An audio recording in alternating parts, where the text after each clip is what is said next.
Nuestra Miss Universo Arbany llora al ser eliminada del programa de televisión Project Runway. Estoy muy triste, amigos, no puedo creer que la eliminaron tan rápido. Eliminaron a 3 de un jalón, o sea, en el primer episodio sacaron a 3. Yo pensé que ella se iba a quedar en la competencia ya que sus críticas no fueron malas, solamente le dijeron que era muy sencillo su diseño. Pero aquí les voy a poner los clips, corro video. That means, unfortunately, Arbany, Plain Jane, Robbie, you're out. Gosh. He doesn't. All the best. Thank you for the opportunity. Thank you for the feedback.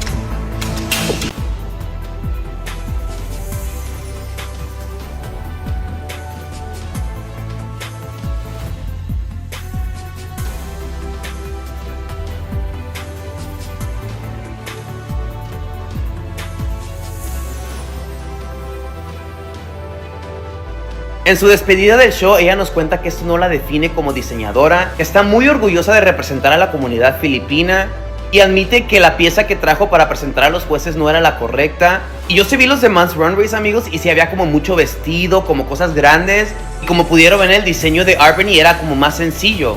¿Saben qué pensé también? Siento que las botas en la modelo no eran las correctas.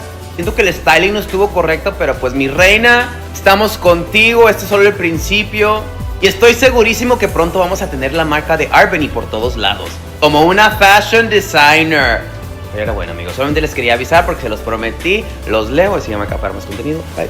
Well, I am getting ready for my last episode. I figured why not do an iconic look, so I'm taking extra time to do my hair and makeup. When I got cut from the competition in that judging room, my heart sank. I couldn't believe it was happening, but at the same time, I was not super surprised. All day that day, I had a lot of anxiety. This terrible feeling that I was not safe to stay in the competition. I kept it in my head, but I was really trying to convince myself that maybe there's just a glimmer of hope. When it got to the bottom two, I was devastated and went back into the workroom and saw the designers and I started crying. I've never cried on camera. It's not something that I'm comfortable with. I could not help it. Like, the floodgates just opened. I had all these dreams of the success that could come from competing on this show. The opportunity to have FaceTime with the hosts. Be immersed in the design room for a long period of time without any other distractions. I was fantasizing about that and it got cut so short. I feel so frustrated and mad at myself. I feel like I put myself in this position. I made a really bad decision on the design that I decided to bring from home. I feel like I just didn't understand the assignment. It makes me just feel like the biggest idiot. If I could do it all over again, I would bring a different piece. I mean, I've been sewing for 15, 16 years and there's so many other pieces I could have brought that show my skill or pieces that look like they took a really long time. But I brought a piece that was one of my most recent and that I was just so obsessed with. I feel like I fumbled so hard. It's embarrassing to be rejected. I have had a few days now to process it. This is a really eye-opening experience for me as a designer. I've dedicated a lot of time to sewing, but I would say these last 3 years, I've done so many other things in my career that I haven't been solely focused on design. I'd be lying if I were to say I don't feel insecure after this experience. It definitely makes me question myself as a designer, but I'm gonna take this as a learning lesson. I just want to dedicate more time to my craft and my fashion business, and I want to continue to improve on that. So inyo pong napanood mga kapolitika si Arbony Gabriel at yung naging reaksyon ng isang Latino vlogger dito sa pagkaligwak nga ni Arbony sa reality show na kung tawagin ay Project Runway na nakabase sa New York.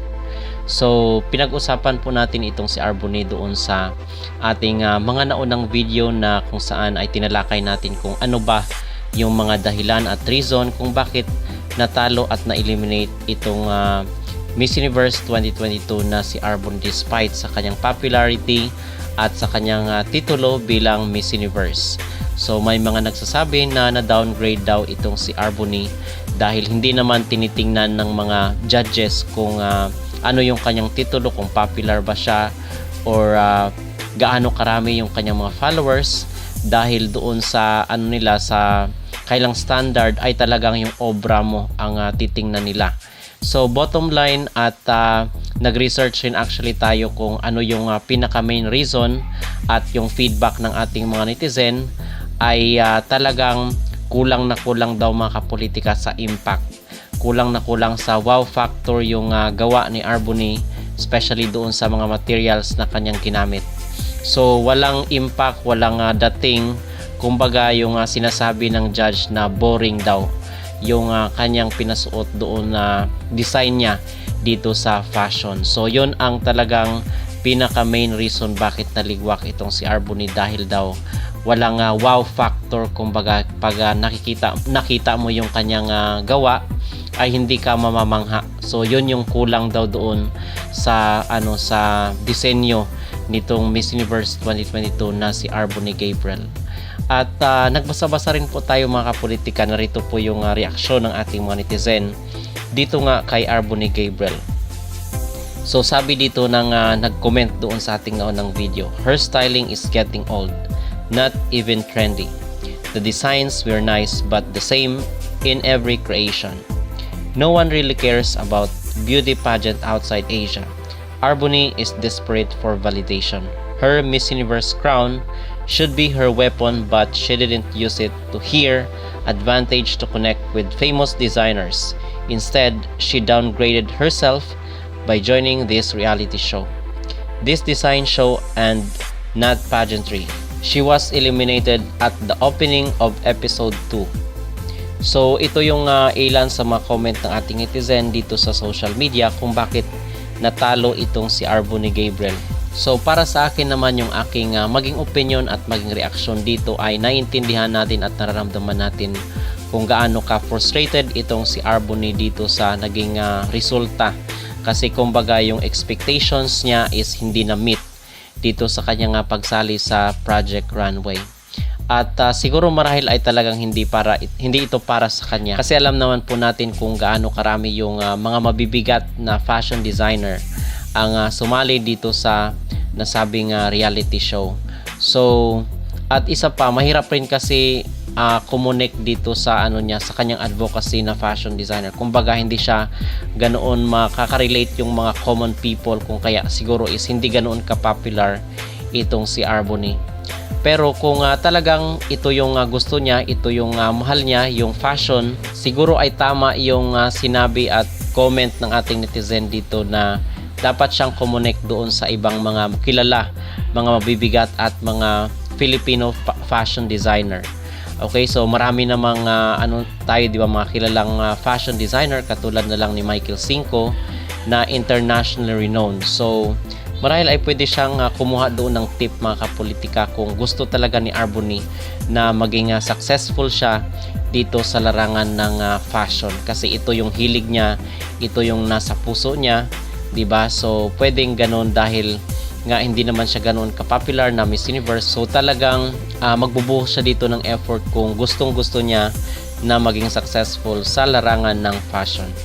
So yun mga kapolitika ang ating opinion at ating reaksyon, ating update dito kay Arbonne Gabriel, dahil ayon nga dito sa sa Latino na ito na ating napanood sa first part ng video ay pati siya hindi rin makapaniwala na hindi man lang nakuha itong si Arbonne sa next episode ng Project Runway.